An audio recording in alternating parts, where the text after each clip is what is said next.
संजय को खिलाओ ना मिला था मैं बोल दा कुछ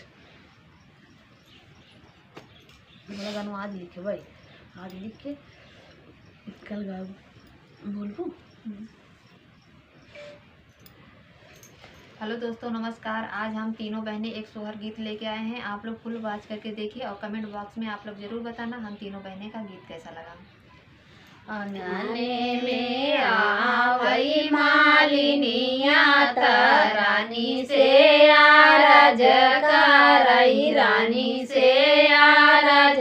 करई हो मालिनी का मन फूलवा लायु कऊ नाही महाकई कऊ नाही महाकई हो मालिनी का मन फूलवा लायु कऊ नाही महाकई कऊ नाही महाकई हो एक फूल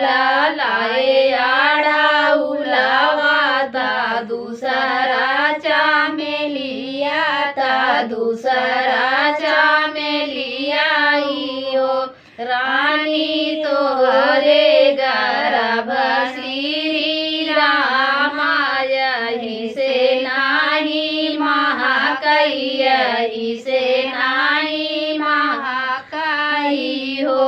रानी तोहरे गर्भ श्री रामा यही से नाही महाकई यही से नाही महाकई हो तोहरे मुहे गुड़ा घिया लागैया उरौदाहिया लागैया उरौदाहिया लागैयो मालिनी जब होई है हरे श्री रामा पियरिया पाही ना उबई चुनरिया पाही ना उबईयो मालिनी जब होई है हमरे श्री रामा पियरिया पाही ना उबई चुनरिया पाही ना उबईयो होता हो रीनु सरवा रामा जी जाना माली है रामा जी जाना माली है हो बहिनी बाजई लागे आंगने बाधैया मालिनिया गावई सोहर मालिनिया गावई सोहर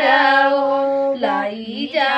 मोरी मालिनी सोनावा तायन धन खजनावा तायन धन खजनावाई हो